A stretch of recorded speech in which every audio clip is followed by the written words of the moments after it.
जय हिंद दोस्तों।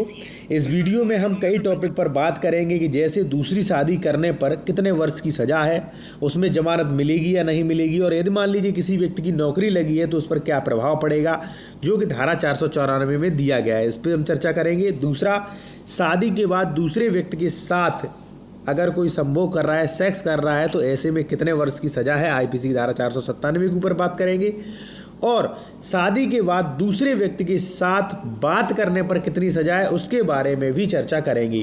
क्योंकि जैसा कि आप देखते होंगे आजकल बहुत वीडियो वायरल हो रहे हैं कि भाई फलानी एसडीएम फलाने से बात कर रही हैं, फलानी अधिकारी फलाने से बात कर रही है, या मान लीजिए कई लेडीज दूसरे से बात करती है, कई जो है जेंट्स जो है, मर्द जो है वो दूसरी लेडीज से बात करते हैं, तो उन पर क्या कानून है वो आप जान लीजिए। ठीक है, तो चलिए वीडियो शुरू करते हैं। यदि आप कोई सलाह लेना चाहते हैं तो ले सकते हैं, कॉन्टैक्ट नंबर हमारा वीडियो की डिस्क्रिप्शन में दे रखा है। आते हैं अपने टॉपिक पर, फर्स्ट पॉइंट पर, कि दूसरी शादी करने पर कितने वर्ष की सज़ा है, जमानत मिलेगी या नहीं, नौकरी पर क्या प्रभाव पड़ेगा।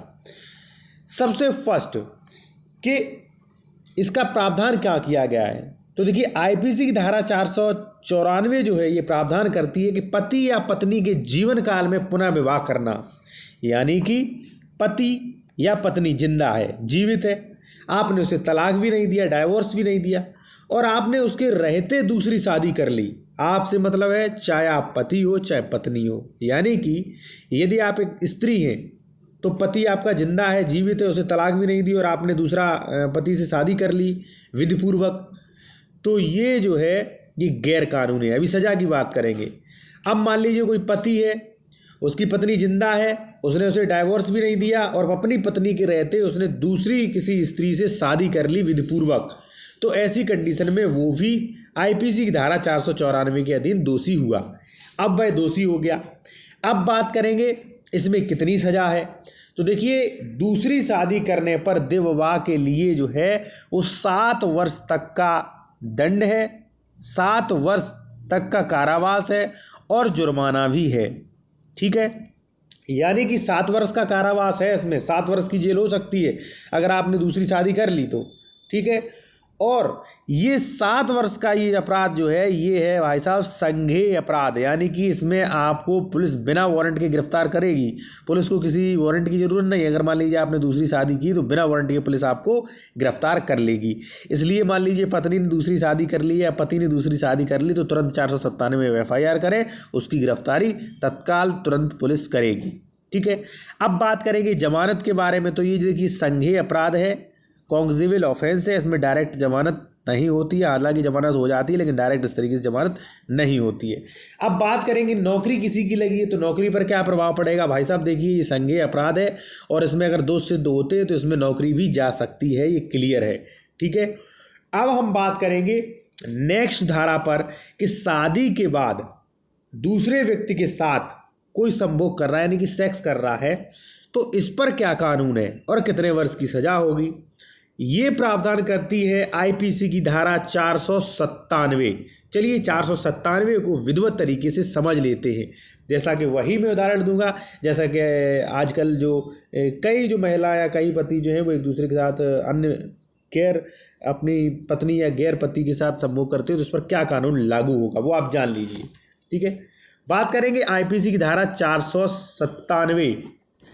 497 यानी कि ये प्रावधान करती है जार कर्म। जार कर्म कहलाता है। सबसे पहले मैं आपको बता दूं कि ये धारा जो है वो असंवैधानिक कोर्ट ने घोषित कर दी है। क्यों घोषित कर दी वो आप जान लीजिए सब कुछ।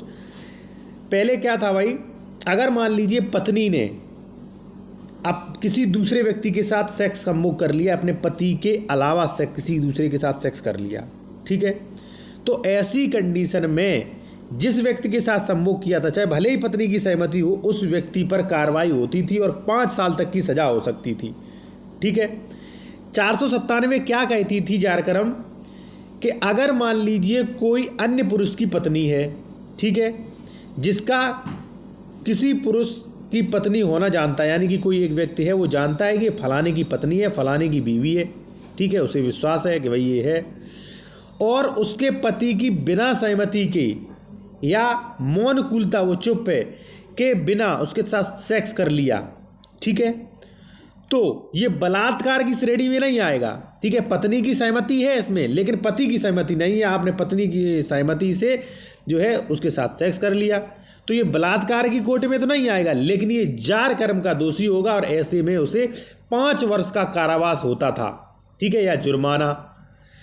तो भाई सुप्रीम कोर्ट ने ये कहा कि अगर मान लीजिए पति जो है वो किसी दूसरी पत्नी के साथ मान लीजिए सेक्स करता है तो उस पर तो कोई कार्रवाई नहीं होती है, लेकिन अगर पत्नी किसी दूसरे मर्द के साथ मान लीजिए सेक्स कर लेती है अपने पति से बिना पूछ के, तो उस पर जो है 497 यानी कि सेक्स करने वाले मर्द पर 497 में कार्रवाई होगी। तो कहीं ना कहीं उन्होंने समझा कि भाई ये समानता का अधिकार नहीं है। भाई जब पति के लिए जो रूल होना चाहिए वही पति के लिए पत्नी के लिए होना चाहिए, दोनों के लिए समान होना चाहिए। तो इसलिए क्या हुआ कि आईपीसी की धारा 497 जो है वह अवैधानिक घोषित कर दी। उच्चतम न्यायालय ने हाल ही में अपने एक महत्वपूर्ण निर्णय में भारतीय दंड संहिता की धारा 497 को असंवैधानिक करार दिया, और ये निर्णय जो है वो दिया है जोसेफ साइन बनाम यूनियन ऑफ इंडिया।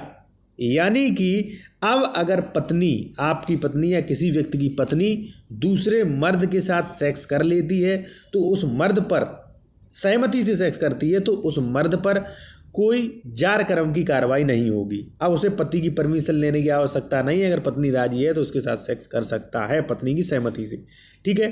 तो सीधी सी बात है भाई, शादी के बाद अगर दूसरे व्यक्ति के साथ पत्नी सेक्स कर लेती है तो अब जार कर्म को ख़त्म कर दिया गया है, तो इसके अनुसार अब कोई कार्रवाई नहीं होगी, ठीक है।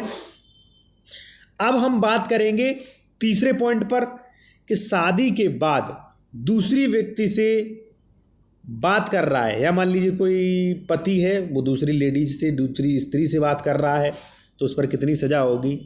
या मान लीजिए एक पत्नी है वो किसी गैर मर्द से, जो मान लीजिए उसका पति नहीं है, उससे बात करती है, उसमें क्या सज़ा होगा। यही मैटर जो है वो है सैम बरेली की जो एसडीएम में जो वायरल हो रही थी उनके साथ, कि वो दूसरे किसी के पति से बात कर रही थी, या दूसरे अपने पति से छोड़कर गैर मर्द से बात कर रही थी जो किसी दूसरे का पति था। तो ऐसे में कोई सज़ा नहीं है, किसी भी प्रकार से सज़ा नहीं है, क्योंकि भाई दोनों लोगों को पूर्ण तरीके से स्वतंत्रता है। संविधान के सभी अधिकार जो हैं उन्हें दिए गए हैं, आर्टिकल 14 हो, 19 हो, 21 हो, सब भाई स्वतंत्र हैं।